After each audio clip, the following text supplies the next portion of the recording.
राम खड़े हैं और राम देख रहे हैं कि भाई जो है कोई बहुत अच्छा तर्क नहीं दे रहा है। अच्छा तर्क नहीं कह रहा है कि आंखी मूंद लो कतो कौन है, आंखी मूंद लो कतो कौन है, हम नहीं जान रहे तुम कौन हो। धमका देता परशुराम जी को, कहता है कि मिले न कबहि तुमहु रन गाढ़े। लक्ष्मण का डायलॉग है उसमें कि मिले न कबहु तुमहि रन गाढ़े और दुज देवता घर ही के बाढ़े, कि तुमको कोई ढंग का लड़ने वाला मिला नहीं। लोग पंडित जी कह करके तुमको सम्मान करते तो तुम ज्यादा ढीठ हो गए हो। ठीक है, रावण कह रहा भाई अहंकार में बैठ के राम को काम कहा, राम कौन राम, ये एक ही लाइन चल रही है, कौन राम और उसका काम क्या। तो अंगद कहता है रिपु जीते ही, दुश्मन को जीतना, कौन कबे रिपु जीतो कहाँ। अच्छा, कौन सा भाई रावण, कौन सा रिपु जीत लिया, कौन सा दुश्मन जीत लिया, किसकी बात कर रहे हो, कौन राम, मैंने तो नाम नहीं सुना अभी तक। मेरे फूल कतरने वाली, माखन लाल में पड़ने वाली, मेरे बाग उजड़ गए लेकिन सब्ज रहा गुलदान तुम्हारा, दिल की दिल्ली ठगने वाली, कैसा है भोपाल तुम्हारा। क्या बात है, क्या बात है। बहुत लोग हैं जो कृष्ण भगवान गरियाते हैं, ब्रज का जितना क्षेत्र है उसमें कृष्ण भगवान गरियाते हैं। वो एक जो है क्या नाम है, बिहार का व्यक्ति जनकपुर का और एक अयोध्या का व्यक्ति, दोनों एक दूसरे को बहन की गाली दे रहे थे। एक बड़ी लोक प्रचलित कथा है। तो एक तीसरा कोई अन्य प्रदेश का आया और वो जो है उन दोनों को गरियाने लगा, दोनों ने मिल के पीटा उसे। तो बोले कि भाई आप भी तो गरिया रहे थे। बोले हम एक दूसरे के जीजा साले लगते, तू कौन है। ज्ञान दादा की कविता है, फिर इसके क्या नाम है, अवधि में, बाप माई बैठ के खीसा निपो रहे हैं, बाप माई बैठ के खीसा निपो रहे हैं, कई लिहिस बेटवा सगाई फेसबुक पे, कई लिहिस बेटवा सगाई, कि लड़के ने सगाई कर ली ऊपर के माँ बाप जो है बैठे हुए हाथ मींजना खींचने पोर रहे हैं, कि उनको लग रहा था कि ठीक है। तो कह रहा है कि जो है कि एक मनई पुण्य तिथि के पोस्ट डारिस दई रहे उल्लू बधाई फेसबुक पे। वाह। और ये शेर सुनना कि बाप के अर्थी उठाई हैं गांव वाले, लड़कवा लाइव चलाई फेसबुक पे। और एक और चीज मुझे पता पड़ी, 2-3 लोगों से बात करते टाइम लोग इसे कलम शो कह रहे हैं। कलम शो, अरे काम शो, तो ये भी अच्छा है भाई, पहले तो काम शो है और कलम भी बढ़िया, कलम भी बोल। नहीं, मैं जब पहली बार मैंने वो ग्रामीण सेवा वाला वो नहीं चलता टेम्पो, मैं उसको जर्मन सेवा पढ़ता था। ये कुछ तो लिखा है अंग्रेजी में जर्मन सेवा। जैसे मेरा एक दोस्त है, तो वो हम लोग एक बार खाने गए आइसक्रीम, तो कह रहा है कि ये जो है 2 लाल वाली दे दे, 2 पिंक वाली दे दे। तो हरियाणवी था वो, तो उसको भी अंग्रेजी उतनी ही आती जितनी मुझे। तो हम दोनों लोग गए, तो उसने कहा कि ये वाली दे और ये वाली दे। तो उसने कहा कि जी इसका नाम ये है। बोले भाई नाम बता दूंगा तो पीछे तू दे देगा। तो बोले नहीं, तो फिर लाल वाली दे। तो मैं उससे बहुत दिन तक जर्मन सेवा पढ़ता।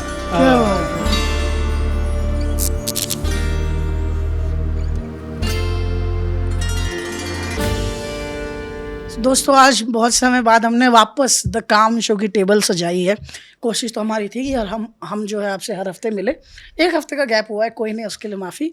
मगर पिछली पॉडकास्ट को भी आपने कुछ काफ़ी ज़्यादा प्यार दे दिया, इस पॉडकास्ट को भी आप प्यार दीजिए, ये हमारी विनती है। हमारे साथ कुशल रौनेरिया भाई हैं, मेरे बड़े अच्छे दोस्त हैं, बड़े अजीज़ हैं मेरे। और आज हमारे साथ back on public demand doctor Satyendra Shukla ji हैं। सत्येंद्र सर, आपसे मिलके वापस बड़ा अच्छा लग रहा है। पता ही होगा आप लोगों को, नहीं पता बता दूं तो भैया जो हैं वो दिल्ली यूनिवर्सिटी में प्रोफेसर हैं हिंदी के, और राजभाषा सलाहकार हैं। साथ ही बड़े अच्छे जो है कविता सुनाते हैं, और इनकी जो फैन फॉलोइंग है इस वक्त, आए इनसे एक रील कोलैब कर लो, 3000 फॉलोअर आपके बढ़ गए। पिछली बार से भैया जब हमने पॉडकास्ट रिकॉर्ड की थी, अब तक बहुत कुछ बदल भी चुका है। पिछले दिनों चुनाव के नतीजे भी आए, तो उसमें जो है नायक 2 का नायक जो है उसका सीक्वल रिलीज हुआ है तमिलनाडु में, और बढ़िया रिलीज हुआ है। टीवी के जो थलापति विजय की पार्टी है, उसने 108 सीटें जीती हैं भैया। क्या बढ़िया वो नतीजा रहा, प्रत्याशित। और उसमें ये भी रहा कि आज मैं आनंद महिंद्रा सर का ट्वीट पढ़ रहा था कि उन्होंने कहा कि जो एक व्यक्ति 1 वोट से जीता है, उसका स्क्रीनशॉट लेके हर स्कूल में क्लास में दिखाया जाना चाहिए, ताकि हर व्यक्ति ये जान सके कि मेरे 1 वोट की कीमत क्या है। क्या बात है। तो ये है, वहाँ पे एक बड़ा अच्छा मतलब देखने को मिला मुकाबला कि 1 वोट से एक व्यक्ति जीता। दोस्तों, शो का नाम है शुद्ध शायरी शो, और हमने एक ऐसा शो बनाया, बहुत सारी मेहनत की है, जिसमें आसान शायरी कम से कम वक्त में जो ज़्यादा दिल पर अटैक करती है वो सामने लाई जाए। हमने दिल्ली के और लोकल जो भी जिस शहर में हम आ रहे हैं वहाँ के सबसे अच्छे शायरों को लेकर ये शो बनाया है। आपको बहुत मज़ा आएगा। बहुत सारी बातें होती हैं, बहुत सारी शायरी होती है, दिल की बात दिल तक पहुँचाई जाती है। और इसमें सबसे अच्छा सेगमेंट है हमारा music segment, the great music show, उसका जो सेगमेंट है उसमें बहुत मज़ा आएगा।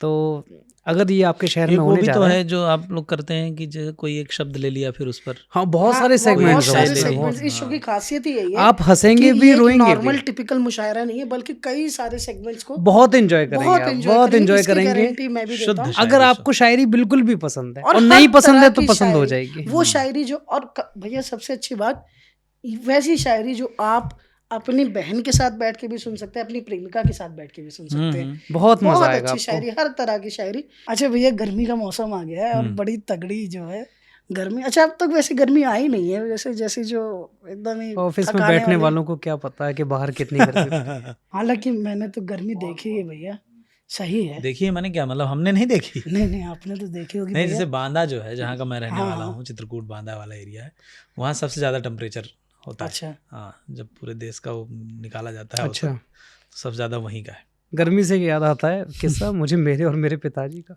पिताजी ने कहा कि छत पे चले जाओ, रजाइयाँ सूख रही हैं। हाँ, गर्मियों में डालते हैं सूखने के लिए, वो उठा लाओ।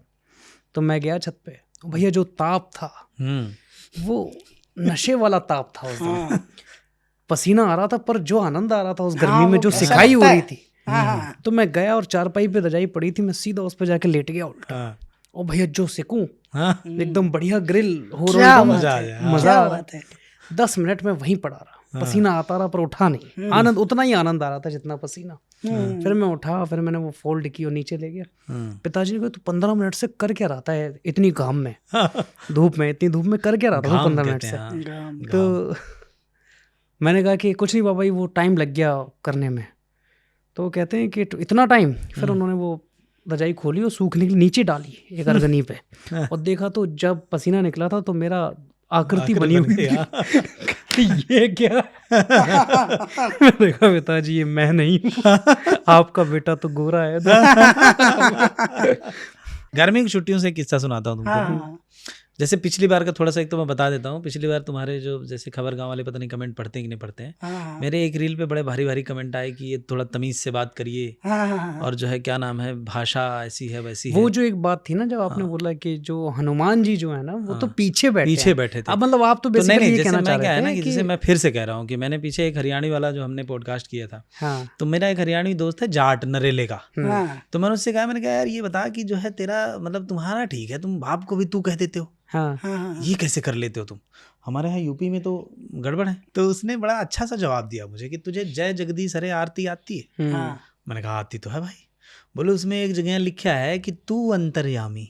सही बात है। जब भगवान को तू कह सकते हैं तो पिताजी पिताजी तो मुझे ये समझ में नहीं आता कि जैसे आप इतना ज़्यादा ये जो अफेंड होने वाले लोग हैं, जिनकी हर बात पे जो है भावनाएं आहत हो जाती हैं, एक लाइन कभी चौपाई नहीं पढ़ी होगी, दोहा और चौपाई में अंतर नहीं पता होगा, छंद सवैया पता नहीं होगा, इनको कुछ भी नहीं पता होगा, आहत हो जाते लेकिन हैं। ज्ञान देने चले आए कि भाई आपने ऐसा कैसे कह दिया। बहुत लोग हैं जो कृष्ण भगवान गरियाते हैं, ब्रज का जितना क्षेत्र है उसमें कृष्ण भगवान गरियाते हैं। वो एक जो है क्या नाम है, बिहार का व्यक्ति जनकपुर का, और एक अयोध्या का व्यक्ति, दोनों एक दूसरे को बहन की गाली दे रहे थे। एक बड़ी लोक प्रचलित कथा है कि दोनों एक दूसरे को, बिहार जनकपुर का सीता मैया के यहाँ का, और एक अयोध्या का, दोनों एक दूसरे को बहन गाली दे रहे थे। तो एक तीसरा कोई अन्य प्रदेश का आया और वो जो है उन दोनों को गरियाने लगा, दोनों ने मिल के पीटा उसे। तो बोले कि भाई आप भी तो गरिया रहे थे। बोले हम एक दूसरे के जीजा साले लगते, तू कौन है? तुमने ये बताओ, तुम्हें दोनों में से किसी को तैरना आता है? मुझे आता है हल्का भैया हल्का। मैं मतलब ना मैं 5 मिनट जिंदा रह सकता हूँ एक पानी में, कहीं भी आप मुझे मैं छोड़ ऐसे लोगों से मेरा कोई वास्ता नहीं है। तैरने से तुमने एक मेरा यमराज किस्सा देखा है। है? हाँ? तुमने यमराज देखा है? यमराज ने भी देखा मैंने है। देखा है कैसे भैया? अपने साक्षात मतलब बड़े भाई को। हाँ। जब वो संटी लेके आता, संटी मैंने समझ रहे हो, बांस की बांस पतली की डंडी, डंडी। हाँ। और वो घाट पे आके खड़े होते थे। हाँ। पूरी दोपहरी नहाता था। मेरे घर के जस्ट बगल में छोटी सी जो है मंदाकिनी से निकली हुई एक सहायक नदी है, क्या बात है। तो वहाँ हम लोग पूरी दोपहर नहाते थे। हमें लगता था कि गर्मी में इससे अच्छा स्वर्ग कहीं है नहीं। अरे वाह। लेकिन जब जैसे हम लोग जैसे कई बार अब जैसे भैया खड़े हो गए, हमने देख लिया तो हम डुबुक्की लगा के नीचे रहते थे। लेकिन कितनी देर तक आदमी नीचे रहेगा? सही बात। 1 मिनट बाद तो वापस बाहर आएगा ना, हाँ, हाँ। ज़्यादा से ज़्यादा 1 मिनट। अब वापस आते तो देखते थे तो भैया एकदम ऐसे लगता था कि बस इनके पास भैंसा नहीं है, नहीं तो ये साक्षात यमराज खड़ा है ना? ऐसे लगता था ये आदमी अब यहाँ से मारते मारते ले जाएगा, और मारते मारते ले भी जाते थे। लेकिन बीच में मैंने एक आहा जिंदगी में एक जो मेरी पहला संस्मरण प्रकाशित हुआ था, उसमें मैंने लिखा उनका मतलब जो हमारी नदी है जिसको हम नदी मानते हैं, भले वो मतलब भौगोलिक उसमें नाला गिना जाता है, लेकिन वो ठीक ठाक उसका आयत था किसी ज़माने में। और मैं गया बहुत दिन बाद गांव गया तो मैंने देखा कि वो लगभग सूखने के कगार पर है। अरे भैया। तो मैंने एक चिट्ठी लिखी जिसका शीर्षक था नदी के नाम पाती। तो मैं जब छोटा था गुरुकुल में पढ़ता था तो हमारे यहाँ एक संकल्प होता था पाठ करते समय, और उस संकल्प का नाम था हिमाद्री संकल्प। अच्छा।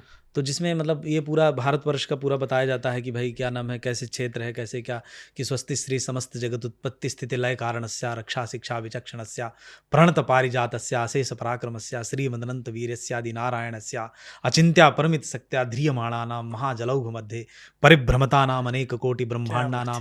फिर उसमें आता है अतल वितल सुतल तलातल रसातल महातल पाताल लोकानाम ऊपरी भागे भूर लोके। फिर उसमें आता है कि जो है गंगा यमुना कावेरी तृष्णा विंध्या भीमरथी तुंगभद्रा विशालाक्षी चर्मण्डवती बेत्रवती कौशिकी गंडकी सरयू, इन सभी नदियों का नाम आता है।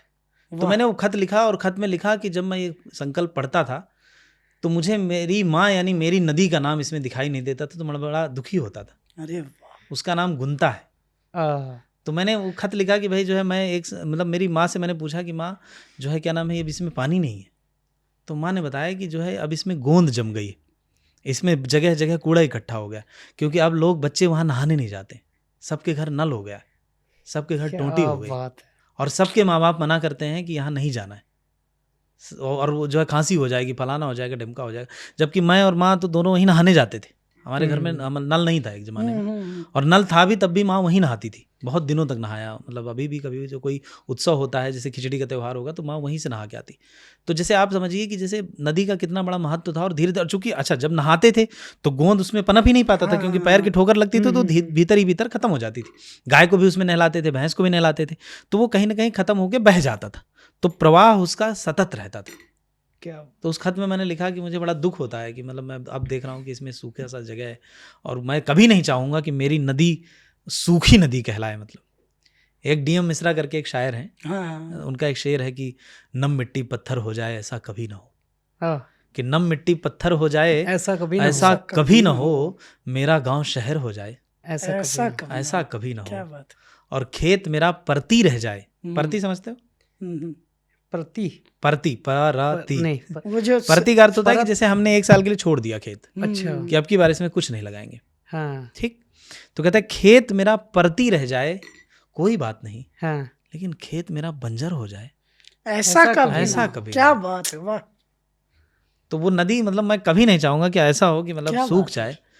तो ये मुझे गांव के नाम से याद आती है कि भाई ना नहाने के कारण जो जैसे कई बार। अच्छा एक चीज़ और नदी से मुझे याद आई, एक भैया हैं, उन्होंने जो है एक किताब लिखी दर दर गंगे, हाँ, किताब का नाम है दर दर गंगे। तो एक कार्यक्रम में उनसे मिलना हुआ युवा के एक महोत्सव में, तो उन्होंने बताया कि हमने मंत्रालय के द्वारा एक कार्यक्रम का आयोजन कराया जिसका शीर्षक था कि आप किस नदी से आते हैं। अरे वाह। मतलब ये नहीं कि किस जिले से आते हैं, किस प्रदेश से आते हैं, किस नदी से आते हैं। क्या सोच के देखो क्या मतलब ऊर्जास्वित करने वाला शीर्षक है कि आप किस नदी से आते हैं। और खासकर जब गर्मी में नदी की बात करें तो यहाँ लोग मतलब पैसा दे करके घटिया पूल में नहाने जाते हैं और इतने इतने पानी को नदी कहते हैं। तो जैसे मेरे जैसा आदमी जो पेड़ पे चढ़ के कूदने वाला व्यक्ति, जब तक भैया नहीं आ जाते थे विदाउट भैंसा, है ना, तब तक आदमी जो है किनारे वाले पेड़ पे चढ़ के और उस पे से कूदते थे हम, और एक के ऊपर एक मतलब हमें डर ही नहीं लगता था कि कुछ हो सकता है। अच्छा और एक मजेदार बात, जैसे पानी में क्या होता है, पानी वाला सांप होता है, वैसे ऐसा लगता है कोई बड़ी सी मछली है बस, पानी वाला सांप यहाँ नहा रहा है, हम यहाँ नहा रहे हैं, दोनों नहा रहे हैं, कोई डर नहीं। अकाट भी लगा थोड़ी सी खुजली, भैया ने मुझे बताया कि कुछ नहीं होता, थोड़ी सी खुजली होगी इसके बाद ठीक हो जाएगा। अच्छा भैया ने मुझे तैरना कैसे सिखाया, मेरे से जस्ट बड़े वाले भाई हैं, वो थोड़े मतलब खैर अब तो मैं बोल सकता हूँ बड़ा हूँ, तो खैर उससे तो बड़ा नहीं हूँ, खैर उन्ना देखे तो बढ़िया। खैर तो मैंने उसके कहा कि भाई तैरना, जैसे उनकी मुझे घटना इसलिए मुझे डर लगता है कि एक बार उन्होंने मुझे गणित पढ़ाने के चक्कर में, जो आपका सब्जेक्ट है, तो मुझे गणित कभी नहीं आई, मतलब तो उन्होंने एक दिन बार पढ़ाया, खूब पढ़ाया, और जो है उसके बाद मैं नहीं ढंग से लगा, भिन्न पढ़ा रहे थे, भिन्न, अच्छा। तो भिन्न नहीं है मुझसे, तो खूब मार के उसके बाद झुट्टी पकड़ के पूछा ऐसे करके कि है बुरा लग रहा है? मैंने कहा हाँ लग तो रहा है। बोले क्या कर लोगे? तो उन्होंने मुझे तैरना सिखाया, तैरना मुझसे, मैंने कहा भैया मैं भी तैरूंगा। तो ऐसे उठाया ऐसे फेंक दिया नदी में।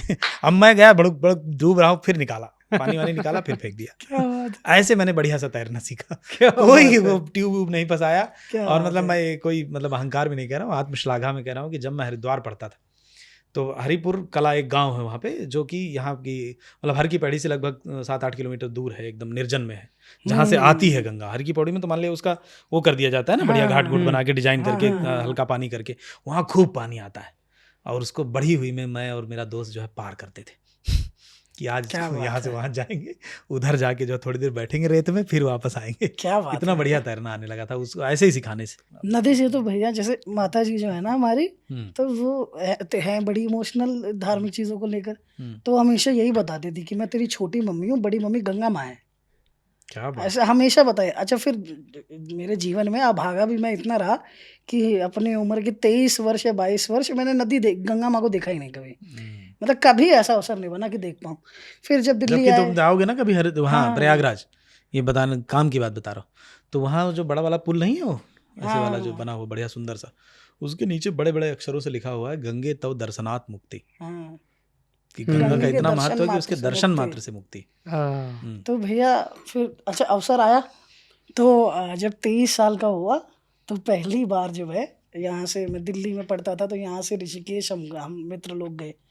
अब पहली बार जब मैंने देखा कि मम्मी जिसका बखान करती थी, अच्छा ऋषिकेश में तो है भी बड़ी मतलब सुंदर, तो गंगा हर जगह है, मगर ऋषिकेश में अलग सुंदरता है, वो शांति वाली सुंदरता है, रमणी है, पानी भी है। हाँ, और बढ़िया ठंडा पानी, अरे है जो आनंद आया। क्या बात है।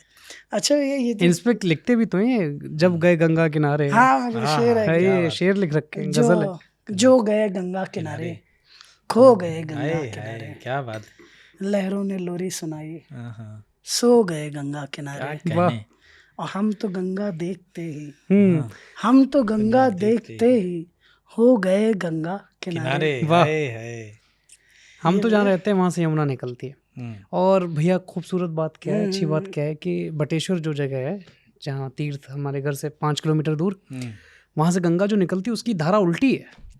हाँ, जिस धारा में वो बहती हुई आ रही है, सॉरी यमुना जहाँ से निकलती है, तो जिस दिशा में वो बहती हुई आ रही है वहाँ पे उसकी दिशा पलट गई, विपरीत गई।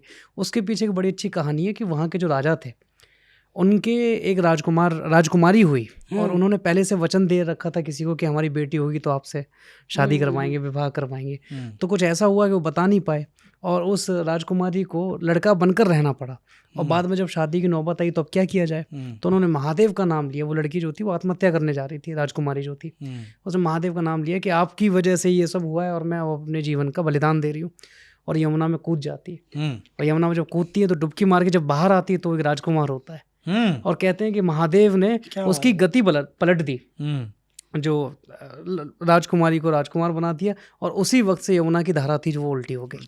तब वहाँ के राजा ने बटेश्वर में, जो राजा थे उन्होंने 108 मंदिर बनवाए महादेव के, बड़े बटेश्वर में, बहुत सुंदर।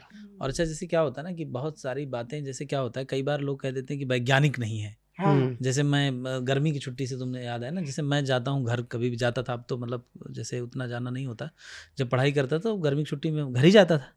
तो माता जी को, मैंने चूंकि संस्कृत पढ़ी है, तो माता जी को मैं गरुड़ पुराण से लगाए, महाभारत से लगाए, सब सुनाया। तो हमारे यहाँ एक पंडित जी हैं, एक बार मैं उनको, माता जी को गरुड़ पुराण सुना रहा था। वहाँ कहा शिव शिव शिव, बताओ ये तो मरने के बाद सुनाई जाती है। मैंने कहा मरने के बाद कौन सुनेगा, अभी सुनने दो, आदमी बढ़िया से तैयारी करेगा। एक बार ऐसे ही महाभारत सुना रहा था, तो आए बोले नहीं नहीं नहीं, शिव शिव शिव शिव शिव, इससे तो लड़ाई होती है। महाभारत पूरा ये मतलब ये भ्रांति है समाज में। मैंने भी सुना कि भ्रांति नहीं है भैया, एक छोटी सी बात बताता हूँ। हमारे यहाँ टीवी पे चल रही थी महाभारत, और मेरे पिताजी मना करते महाभारत मत देखा करो कि महाभारत हो जाएगी। एक दिन हमने चला रखी, पापा की बाइक की आवाज, वहाँ युद्ध चल रहा है, कहाँ बाइक की आवाज सुनाई दे रही। वो आ गए घर में, वो घर में आ गए तो हमने देखा कि महाभारत चल रही, तो बहुत पापा ने कलेश किया। और बाद में कहते देखो हमने कहा था महाभारत देखोगे तो महाभारत हो जाएगी। नहीं, मेरे पिताजी इससे उल्टा है। पंडित जी आए बोले कि महाभारत नहीं देखनी चाहिए, पढ़नी चाहिए, लड़ाई होती है। तो मेरे पिताजी आए बोले बताओ कि तुम्हारे घर में नहीं होती है। बोले कि होती तो है। तो बोले कि नहीं, महाभारत पढ़ने से ये फायदा होगा कि ढंग से कलेश करोगे।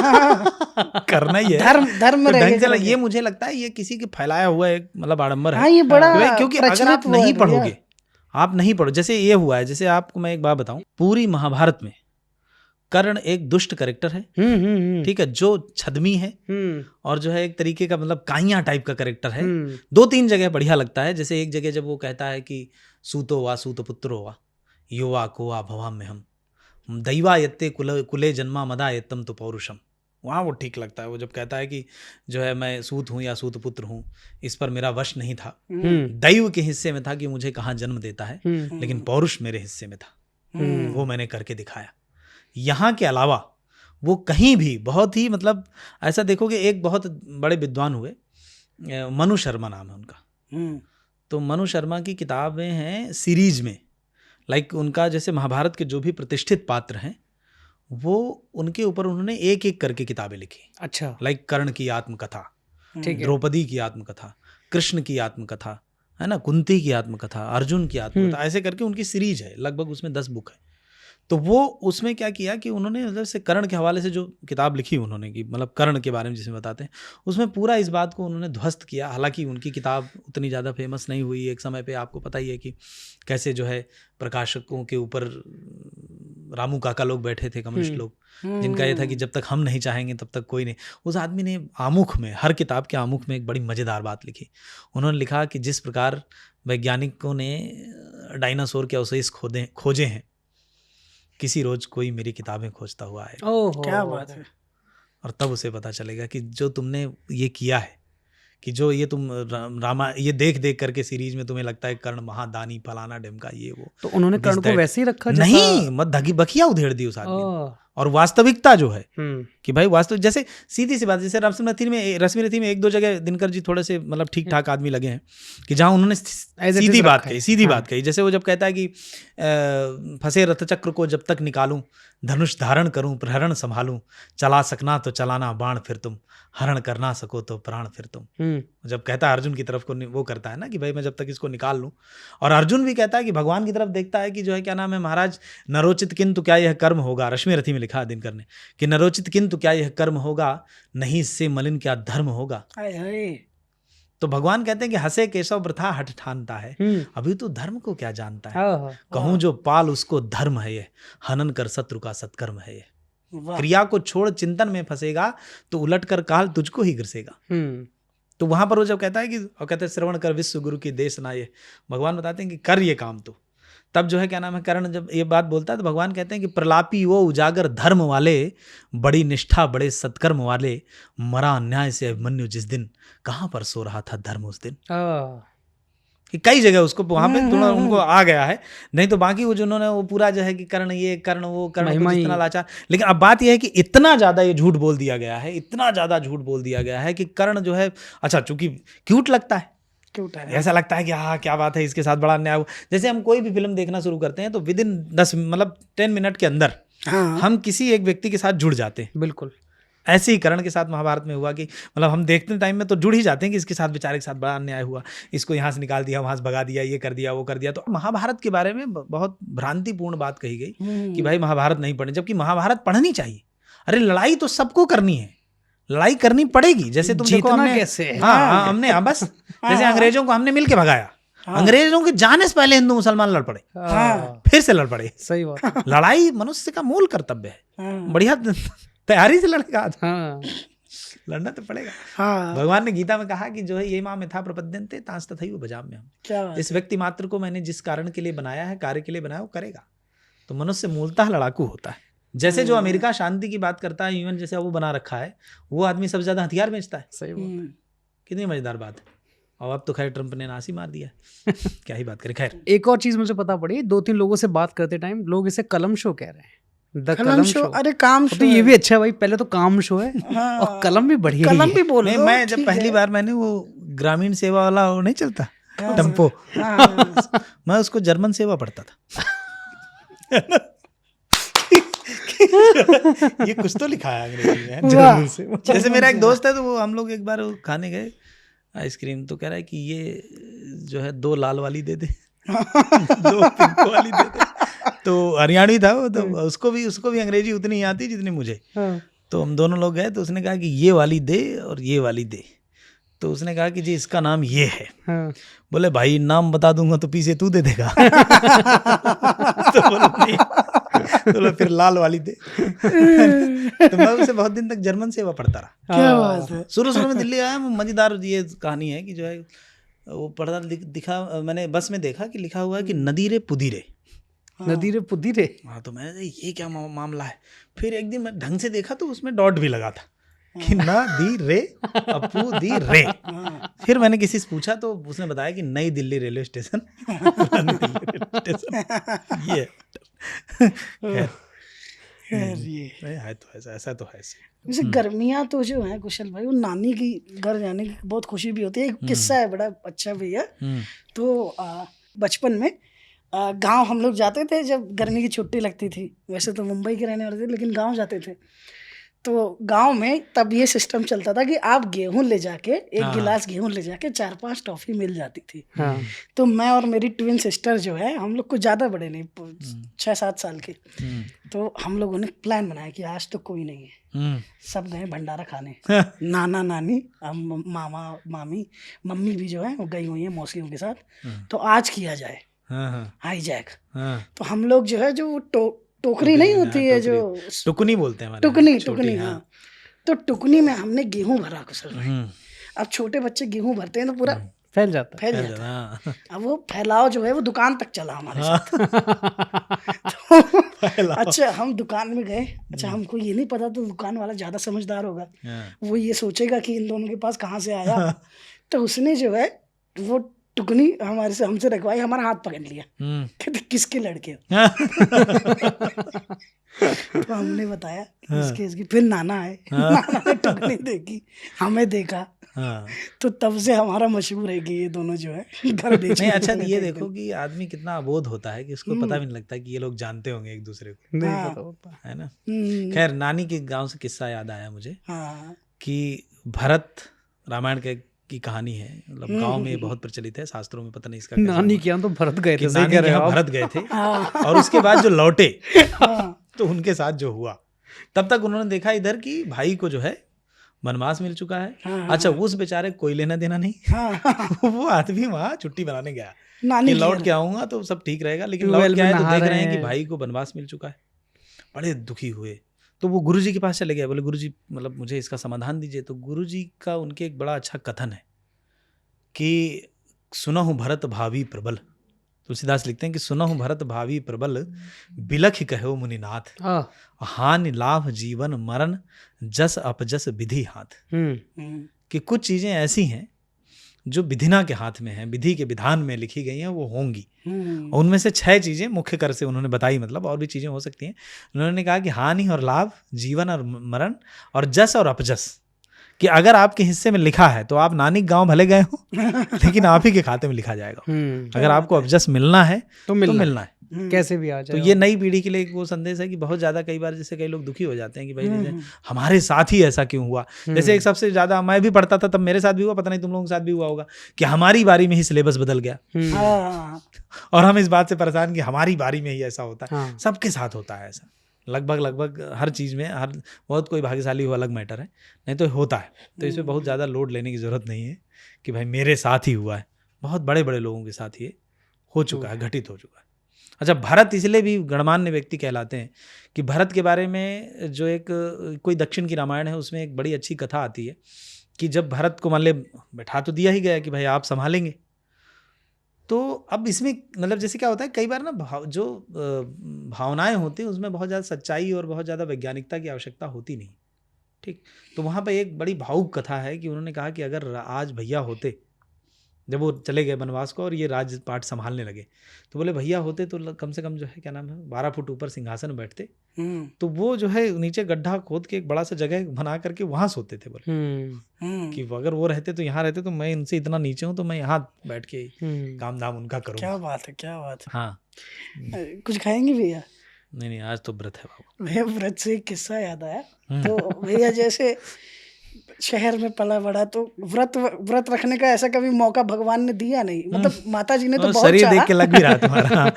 कि भाई तू व्रत रख व्रत लेकिन तोड़ने जब के मैं 1000 मौके दिल्ली थे। आया तो हॉस्टल में, क्योंकि साथ में सभी प्रदेशों से आके लोग रहते थे, तो जो खासकर नॉर्थ इंडिया से और साउथ इंडिया से खासकर जो लोग थे, वो लोग बड़ा व्रत रखा करे।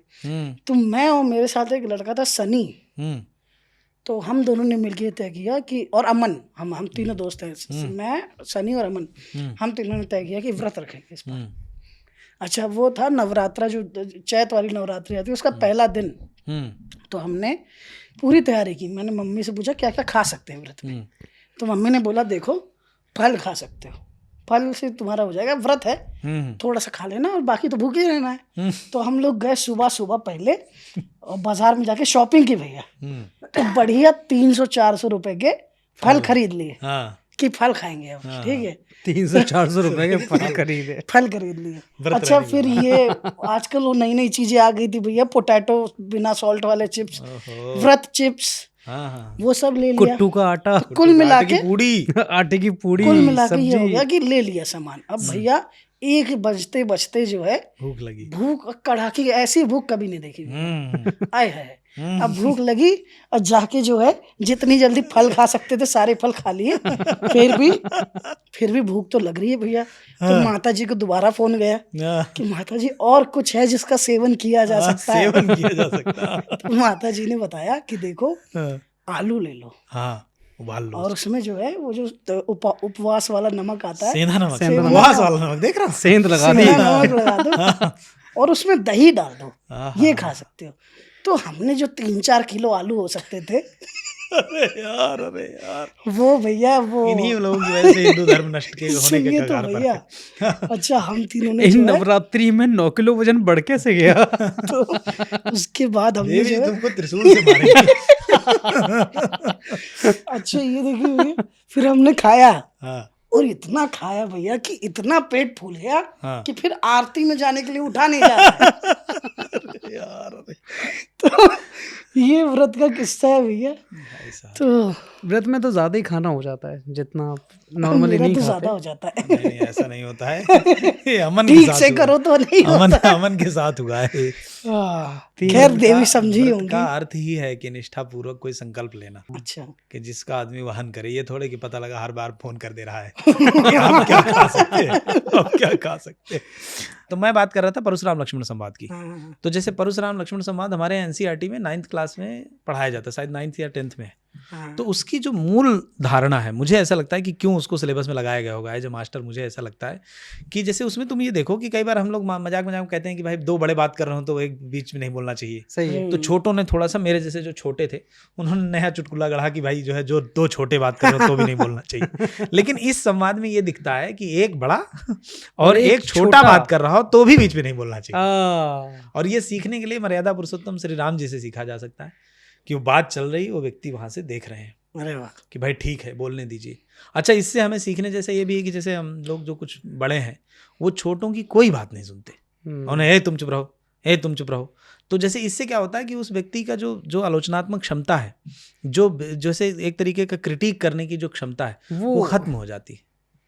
और हम जैसे उसको बीच बीच में टोकते रहते तो उसकी जो विवाद संवाद करने की क्षमता है वो खत्म हो जाती है। जैसे विवाद शब्द को ही ले लो, पहले मैं इसको व्याख्यायित करूं कि विवाद शब्द का अर्थ होता है विशेष प्रकार के जो वाद होता है उसे विवाद कहा जाता है। लेकिन विवाद रूढ़ हो गया लड़ाई झगड़े के लिए। हाँ। जबकि अच्छा संवाद जो होता था, अच्छी बातचीत होती थी, उसको भी विवाद कहा जाता था, संवाद भी कहा जाता था। विवाद प्रतियोगिताएं होती थी, तो अब उस विवाद को हमने लड़ाई ही मान लिया। खैर, तो यहाँ तुम देखो कि जैसे राम खड़े हैं और राम देख रहे हैं कि भाई जो है कोई बहुत अच्छा तर्क नहीं दे रहा है। अच्छा तर्क कह रहा है कि आँखी मूंद लो कतो कौन है, आँखी मूंद लो कतो कौन है, हम नहीं जान रहे तुम कौन हो। कहता है द्विज देवता घर ही के बाड़े, धमका देता परशुराम जी को। कहता है कि मिले न कबहि तुमहु रन गाढ़े, लक्ष्मण का डायलॉग है उसमें कि मिले न कबहु तुमहि रन गाढ़े और द्विज देवता घर ही के बाड़े, कि तुमको कोई ढंग का लड़ने वाला मिला नहीं। लोग पंडित जी कह करके तुमको सम्मान करते तो तुम ज्यादा ढीठ हो गए हो, ठीक है। और कहता है कि जो है कि बहु धनु ही तोरी लड़काई कबहु नासरी कीन गोसाई, कि बचपन में बहुत सारे धनुष तोड़े हमने, ये क्या बदतमीजी है कि इस धनुष पे आप चले आए।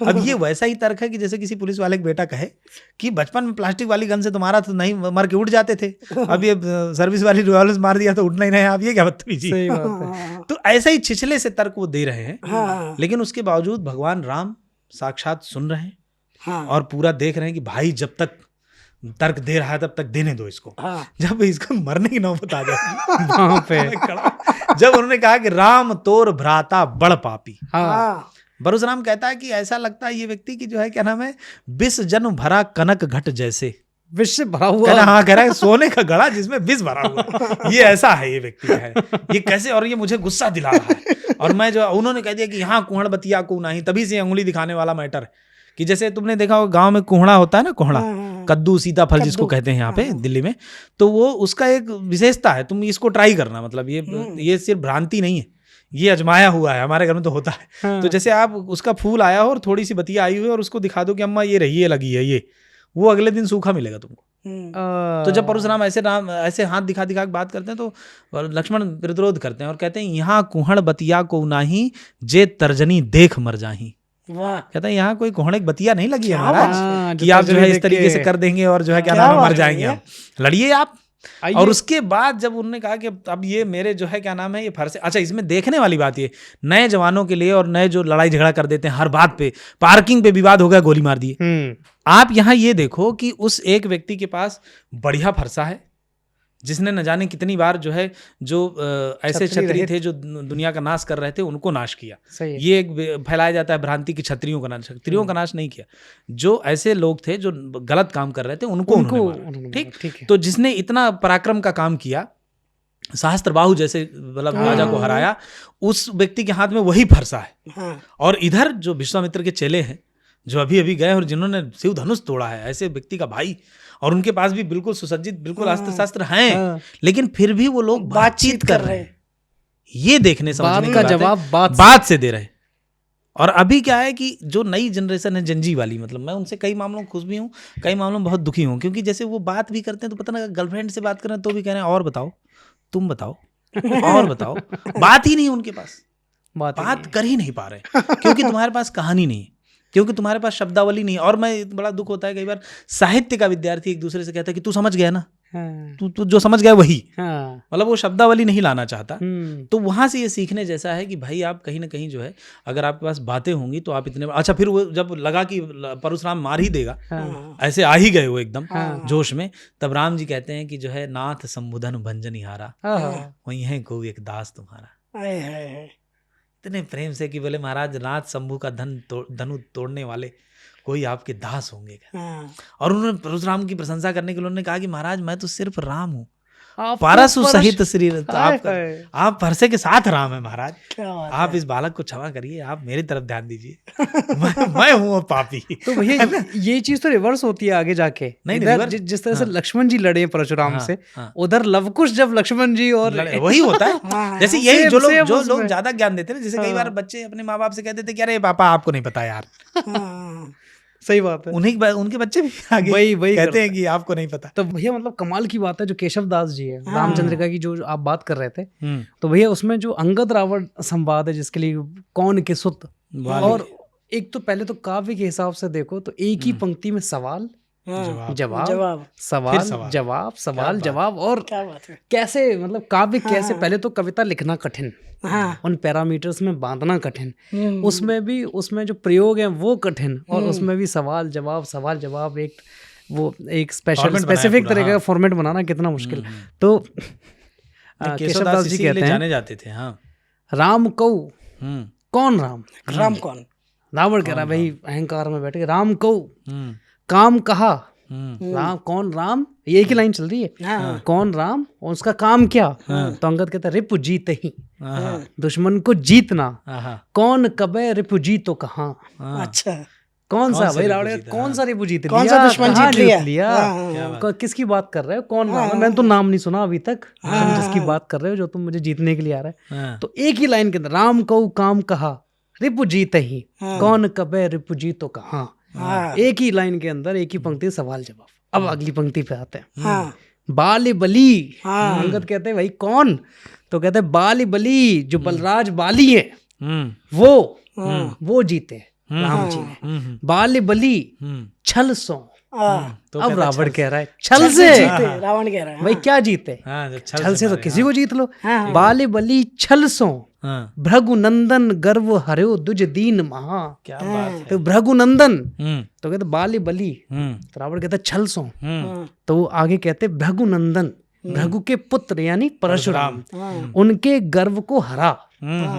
वही राम, कौन राम? वही राम जिन्होंने परशुराम के गर्व को हरा, उनका जो गर्व था उसको तोड़ा। तो रावण कहता है द्विज दीन महा।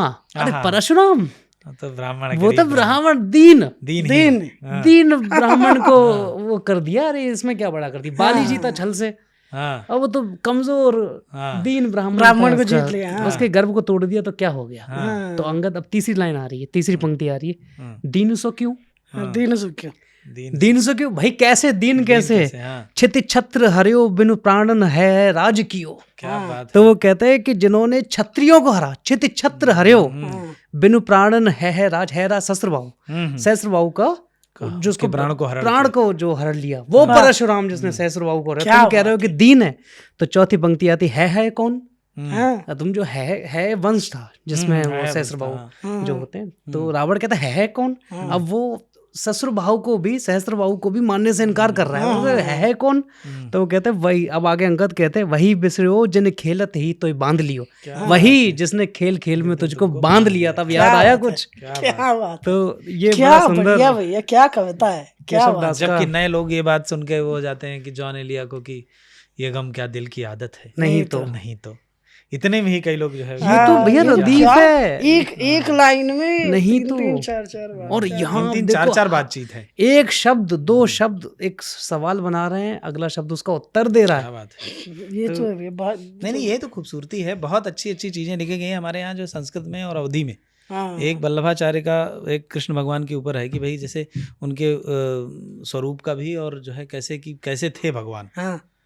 तो लिखा उन्होंने कि सुंदर गोपालम और वन मालम, कि सुंदर गोपालम और वन मालम, नयन विशालम दुख हरम। वाह क्या बात है। वृंदावन चंद्रम आनंद कंदम, परमानंदम धरणि धरम, वल्लभ घन श्यामम पूरन कामम, अत्तभिरामम प्रीतिकरम, भजनंद कुमारम सर्व सुख सारम, तत्व विचारम ब्रह्म पदम। क्या सुंदर मधुर ब्रह्म पदम। मधुर। जैसे क्या है कि कोई भी चीज जैसे ऐसा नहीं है कि जैसे आपने जो नहीं पढ़ी, कई दिक्कत ये है कई लोगों के साथ कि लोगों को लगता है कि भाई जो है क्या नाम है, जो हम सुन रहे हैं वही सबसे सही है, सही बात, जो हम पढ़ पा रहे हैं वही सबसे सही है, जिसमें हमारे लोगों ने बातें कही वो सबसे सही है। जबकि उसके अतिरिक्त भी बहुत बड़ी दुनिया है। बिल्कुल। और बहुत बहुत ज्यादा अच्छा लोगों ने लिखा है। बिल्कुल। हमारी जहाँ तक सीमा है वहां तक पढ़ पाते हैं कि एक भरोसो एक बल एक आस विश्वास, एक राम घनश्याम हित चातक तुलसीदास। क्या बात। लेकिन जब सुंदरकांड में उन्होंने जब हनुमान जी जो है लंका को देखते हैं, कोई ऐसा कवि मुझे आज तक नहीं मिला जो विपक्षी की, जो प्रतिनायक की अर्थात जो गुंडे की जो प्रतिनायक है, जो विलेन है, उसकी इस तरह की उसकी बड़ाई करे कि जब उसका दुर्ग उन्होंने देखा तो कहता कि गिर पर चढ़ लंका जब देखी, कहीं न जाए तो दुर्ग विसेखी। कितना बेहतरीन दुर्ग बनाया था कि उन्होंने लिखते हैं भगवान जो है तुलसीदास जी कि कनक कोटि विचित्र मन कृत सुंदरा यतना घना, कि चौहट्ट हट्ट सुबट्ठ बीथी चारु पुर बहुविधि बना, गजबाज खच्चर निकर पदचर रथ बरूथनी को गनई, बहुरूप निश्चर जूथ अति बल सेन बरनत नहीं बने। क्या बात है कि क्या खतरनाक उसकी रचना थी, संरचना थी। हाट बाजार गलियां, फिर उसके भीतर बीथी कूप और वाटिका, वन वाटिका अलग अलग, कि कैसे कैसे वन दिखाया, फिर वाटिका दिखाया, फिर बगीचा, ये सब चीजें करके। तो उन्होंने कह रहे कि इतना सुंदर था कि स्वयं हनुमान जी भ्रमित हैं कि भाई कैसे बताएंगे भगवान को जाकर के कैसा बनाया है। क्या बात। जबकि आमतौर पे दुश्मन की कोई ऐसी प्रशंसा नहीं करता। और तुलसीदास कवि होने के साथ साथ भक्त भी हैं, तब भी उन्होंने दुश्मन को कमजोर नहीं आंका। बायस्ड होने के बाद भी तो वाकई में कितनी सुंदरता रही होगी। सोचो कि रुका ही ना जाए। अति उतंग जल निधि चहु पासा, कनक कोटि कर परम प्रकाशा। कहता कि ऐसा लग रहा था कि मतलब प्रकाश क्या ही फूट बना रहा है। हुआ है, क्या ही बना हुआ है इस तरीके से। और मतलब बताता है कि भाई उसके सेना में कैसे कैसे लोग थे। हाँ। तो पूरा बताता है कि पहले जैसे वो भी थे, हाथी वाले भी थे, घोड़े वाले, रथ वाले भी। पदचर रथ बरूथनी को गनई, पदचर मतलब पैरों पे चलने पैरों में वाले, चलने पैदल वाले सैनिक। पदादी सैनिक जिसको हाँ। कहते थे, रथ। धनानंद की सेना में जो पदादी सैनिक हुआ करते ठीक है। थे। तो इस तरीके से पूरा बताया कि रथ वाले भी हैं, पदादी भी हैं, जो घोड़े वाले भी हैं, हाँ। हाथी वाले भी हैं। ऐसी पूरी सेना का विन्यास है। तो ये एक बार ऐसा हुआ था कि जैसे मैं, क्योंकि वही शहर वाला लड़का जब गांव आता है हाँ। तो अगल बगल के रिश्तेदार सोचते हैं कि इसकी तो परीक्षा ही ले ली जाए। तो मैं अपने मौसा जी के यहाँ गया हुआ था, मौसी के गांव में, बड़ा सुंदर गांव। तो वहाँ गया हुआ था, तो मौसा जी ने बोला हमारा लड़का है, शहर से पढ़ के आया है। तो वैसे कुछ लोग नहीं होते गांव में कि जो पढ़ाई करने गए थे शहर लेकिन लौट के आ गए। अब वो जो भी गांव में है सबको पढ़ाते हैं और सबसे वो कोई किसी से, हर किसी से जीतना चाहते हैं पढ़ाई में। नहीं जीतना है, उनके पास कुछ सवाल है। हाँ, सवाल है। उनके पास तो किसी के वो पास मैं जवाब 9वीं में था भैया। हाँ। आप एक 9वीं के बच्चे को कितना तंग करेंगे। हालांकि मैं बड़ा चतुर था, 9वीं 10वीं तक तो चतुर था। अभी तो भी वो आए भैया, वो क्या बोलते हैं, वो वाद विवाद प्रतियोगिता का आयोजन हुआ मौसा जी के सामने। उन्होंने एक तरह से प्रश्न पूछना चालू किया, इधर से मैंने धय उत्तर। हाँ। और भैया ये चला आधा घंटा, अष्टावक्र टाइप का। हाँ। और मैं भैया वो पूछे जाए, अच्छा यहाँ ये इस देश की राजधानी क्या है भैया, ये दुनिया में सबसे छोटा देश क्या है, मैंने कहा वेटिकन सिटी। और ये तो अब उनको भी समझ गया आज पाला किसी पढ़े वो लिखे। फ्रस्ट्रेट होते जा रहे हैं हर एक सही उत्तर के साथ। उनका मैं चेहरा देख रहा हूँ, वो बुझता जा रहा है। और मेरे मौसा जी का जो सीना है वो चौड़ा होता जा रहा है। अरे क्या लड़का है। अच्छा, आखिरकार भैया उन्होंने कुछ बहुत कठिन सवाल पूछा। सतर्क पहाड़ कितने निम्मा 117। और मैं वो नहीं बता पाया। और जैसे ही मैंने बोला जी नहीं पता, देखा हाय हाय। अच्छा भैया, मेरे हमारे एक भैया थे, ट्यूबवेल में रहते थे, गांजा वाजा पीते थे, ट्यूबवेल में रहते, घर में नहीं रहते थे। ट्यूबवेल पे। हाँ, और मार्क्सवादी थे, लेनिनवादी थे। और जो जैसे खेलते कूदते मिलना, मतलब गिल्ली डंडा खेल रहे हैं हम लोग, भरी दोपहरी में बुलाए, इधर आओ, लेनिन को पढ़े हो। अब आदमी जो है परेशान की वजह। फिर कोई आए तो तम्बाकू खाते हो, बोले किरकेगार्द को जानते हो, अरस्तु को जानते हो, प्लेटो को जानते हो, मार्क्स के सिद्धांत के बारे में जानते हो। एक था हमारे साथ बहुत दुष्ट बच्चा, और वो बाहर कहीं रह गया था, दरवेश नाम था उसका। तो उसने एक दिन जैसे पूछा उन्होंने कि फलाने को जानते हो, उन्होंने कहा इधर आओ, राम खिलावन को जानते हो। अब भैया टेंशन में कह रहा है कि नहीं, राम खिलावन कौन है? कहा तुम्हारे बाबा हैं। घर में रहो तो पता चले। दिन भर बैठ के हम लोग परेशान करते हो, घर में रहोगे तो पता चलेगा ना। वहाँ लेनिन मार्क्स किए रहते हो, उन्हें बाप के बाप का नाम नहीं पता, चुपचाप खेलने देना, अगली बार से आना मत। मेरे मामा तो आर्मी में थे। अच्छा भैया, तो वैसे मैंने उनको वैसे कभी नहीं देखा। और मेरी मामा जो है वो 6 भाई बहन थे, तो 6 बहनें 1 भाई, ऐसे। तो मैंने अपने मामा को हमेशा भात देते ही देखा। अरे जब भी देखा है उनको भात में नहाते हुए देखना है। क्या ये बढ़िया। तो भैया काम शुभ का जो मेल है उस पर हम हर जैसे एपिसोड खत्म होता है तो बताते हैं कि आपकी कोई कविता हो तो भेजिए। तो किसी ने अनुराग मतलब उनकी कविता नहीं है, अनुराग मनेरिया करके एक युवा शायर है, उनकी एक बड़ी प्यारी नज्म भेजी है, जो आप जेनजी की बात कर रहे थे ना, उससे बड़ा रिलेट करेंगे आप। देखिए नज्म बड़ी प्यारी है। इरशाद। मुझे यमराज थोड़ा वक्त दे दो, मुझे यमराज थोड़ा वक्त दे दो, मेरे कुछ काम बाकी रह गए हैं। वाह क्या बात है। किसी से 2 चवन्नी मांगनी है, किसी के 4 पैसे रह गए हैं। क्या बात। कहाँ है फोन मेरा ये बताओ, मेरे इंस्टा से तो डीपी हटाओ, मुझे स्नैप भी तो डालनी है, मेरी अर्थी को एस्थेटिक बनाओ, मुझे स्नैप भी तो डालनी है, मेरी अर्थी को एस्थेटिक बनाओ, मेरे जो ऑनलाइन फ्रेंड है ना, मेरे जो ऑनलाइन फ्रेंड है ना, कहो उनसे कि वो स्टोरी लगाएं, हमेशा डेट इसकी याद रखें, मेरी तस्वीर कमरे में लगाएं। क्या बात है। जरा यूट्यूब पे तो सर्च कर दो, खुद अपनी ही चिता कैसे जलाएं। क्या बात है। एक अरबी कहावत है, मैं एक रील में देख रहा था, एक अरबी कहावत है कि जब भी आपको लगे कि खुद को मार देना चाहिए तो अपने आप को समंदर में फेंक दो, फिर आप पाओगे कि आप अपने हाथ और पाँव चला रहे हो, छटपटा रहे हो। इसका मतलब आप खुद को मार देना नहीं चाहते थे, कोई एक ऐसी शय थी जो आपके अंदर थी जिसे आप मार देना चाहते थे। क्या बात है, क्या बात। क्या बात है। इसी पर जो है ना उनकी ज्ञान दादा की कविता है, हाँ फिर इसके क्या नाम है, अवधि में, हम्म, कि ह्वात का है का बताई फेसबुक पे, हाँ कि ह्वात का है का का बताई बताई फेसबुक पे, मित्र बन गए बाप भाई फेसबुक पे, हाँ, मित्र बन गए बाप भाई फेसबुक फेसबुक पे। पे।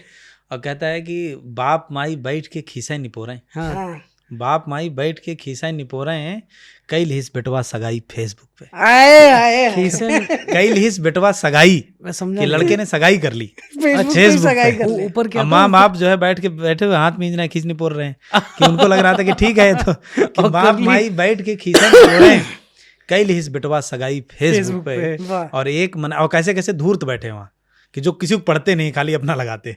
कह रहा है कि जो है कि एक मनई पुण्य तिथि के पोस्ट डारिस, हाँ एक मनई पुण्य तिथि के पोस्ट डारिस, दई रहे उल्लू बधाई फेसबुक पे। वाह। वाह और ये शेर सुनना कि बाप के अर्थी उठई हैं गांव वाले, हम्म कि बाप के अर्थी उठई हैं गांव वाले, लड़कवा लाइव चलाई फेसबुक पे। अरे कैसी स्थिति होगी कि लड़का जो है लाइव चलाएगा बताओ।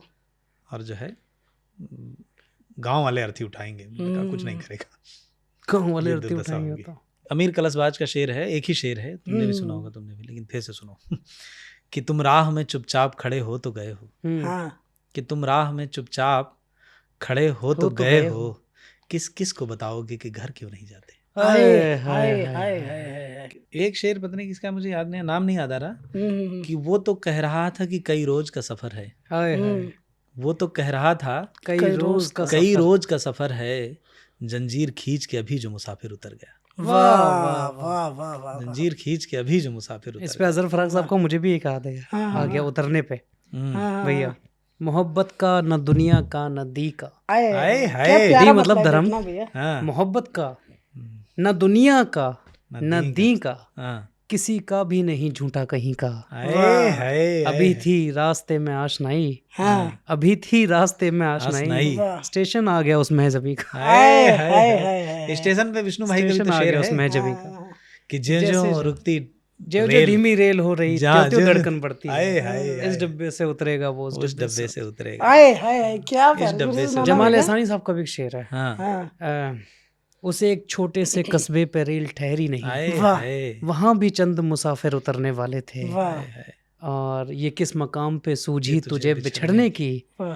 कि अब तो जाके कहीं दिन संवरने वाले थे। शताब जावेद का क्या एक शेर है भैया कि जब से सुना है स्टेशन पर तुम भी आने वाले हो, हाय हाय। जब से सुना है जब से स्टेशन पर सुना है स्टेशन पर तुम भी आने वाले हो, ट्रेन को पीछे छोड़ दिया है सांसों की रफ्तारों ने। हाय हाय हाय हाय। उनका बड़ा अच्छा शेर है ना ये चिराग भैया का कि हम स्टेशन से बाहर आए इस अफसोस इस के अफसोस साथ, के साथ, हाँ, वो लड़की लड़की अजनबी होती तो उससे बात करते। क्या बात है। मुनव्वर साहब का शेर है ना कि आते हैं जैसे जैसे बिछड़ने के दिन करीब, आए हाय।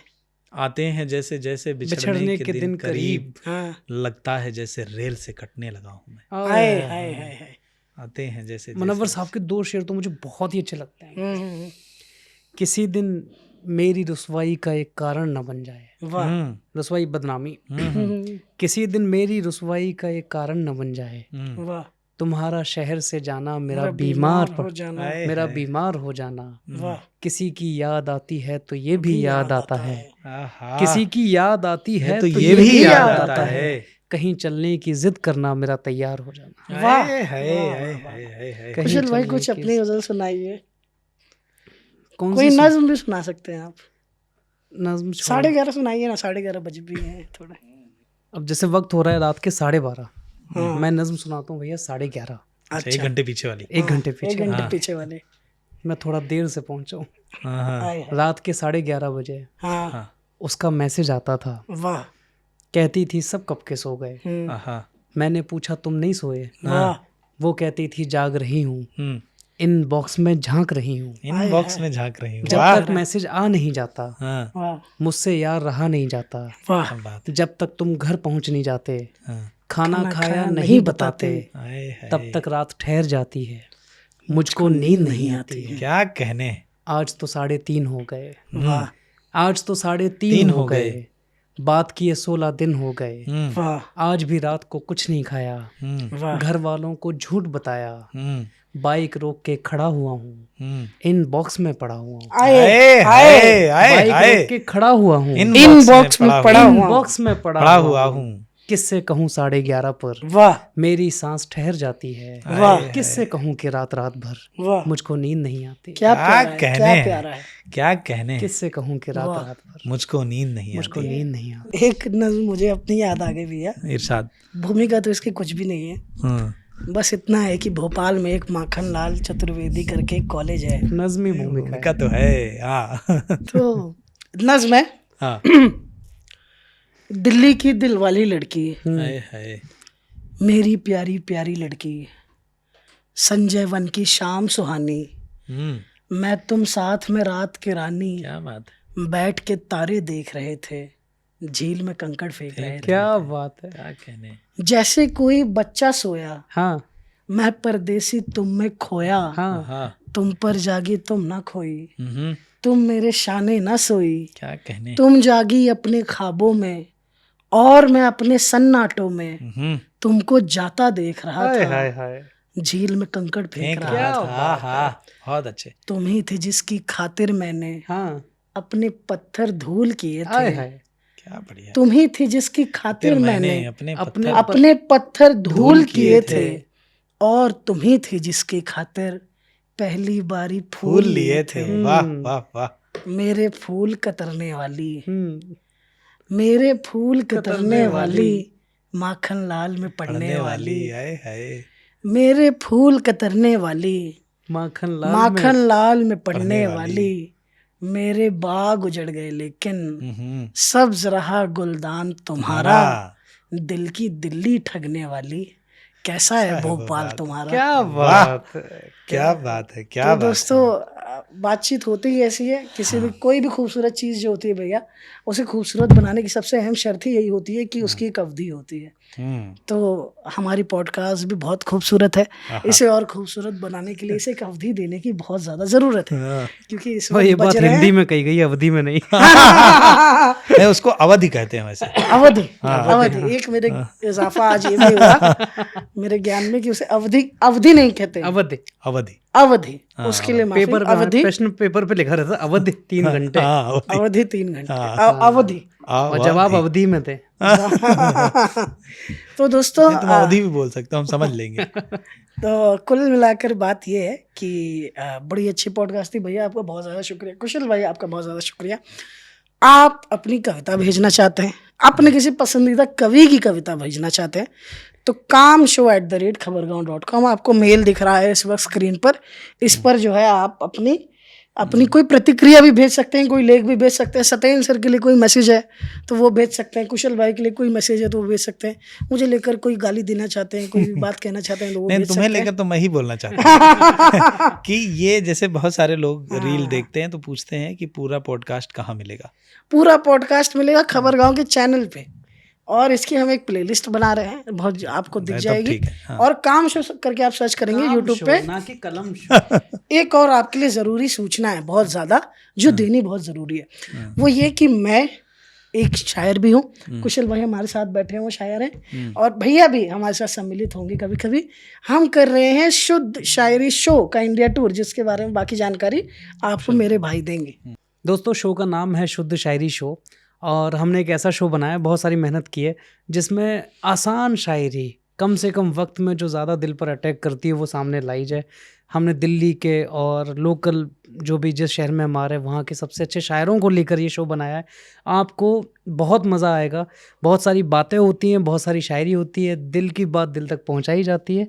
और इसमें सबसे अच्छा सेगमेंट है हमारा music segment, the great music show, उसका जो सेगमेंट है उसमें बहुत मज़ा आएगा। तो अगर ये आपके शहर में होने जा तो रहा है जो आप लोग करते हैं कि जो कोई एक शब्द ले लिया फिर उस पर हाँ बहुत हाँ, सारे बहुत सेगमेंट्स सारे सेगमेंट्स। इस शो की खासियत ही यही है, आप हंसेंगे कि भी, ये एक रोएंगे नॉर्मल भी। टिपिकल मुशायरा नहीं है, बल्कि कई सारे सेगमेंट्स को बहुत एंजॉय करेंगे, बहुत आप, एंजॉय बहुत करेंगे, एंजॉय इसकी करेंगे। गारंटी मैं भी देता हूँ। अगर आपको शायरी बिल्कुल भी पसंद है और हर नहीं पसंद तरह है तो की पसंद हो शायरी, जाएगी वो शायरी जो, और भैया सबसे अच्छी बात, वैसी शायरी जो आप अपनी बहन के साथ बैठ के भी सुन सकते हैं, अपनी प्रेमिका के साथ बैठ के भी सुन सकते हैं। बहुत मजा बहुत आएगा अच्छी आपको। शायरी, हर तरह की शायरी। और आप शो की सारी डिटेल्स जिस वक्त अपनी स्क्रीन पर भी देख रहे हैं, 9 तारीख से लखनऊ में शुरू हो रहा है। खैर ये पॉडकास्ट तो 9 तक नहीं आ पाएगी, मतलब 9 के बाद ही आएगी, तो वो शो जा चुका होगा। उसके बाद बनारस कानपुर में शो है, उसके बाद तमाम शहर, उनके साथ शहर की डेट आप देख रहे हैं इस वक्त स्क्रीन पे।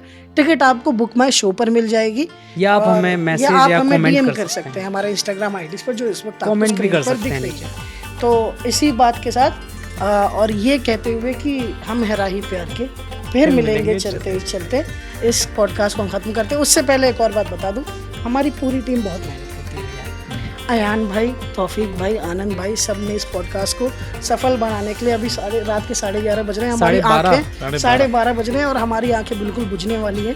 तो इन सब का बहुत ज़्यादा शुक्रिया, खबरगांव का बहुत ज़्यादा शुक्रिया। मिलते हैं दोस्तों अगली बार, शुक्रिया।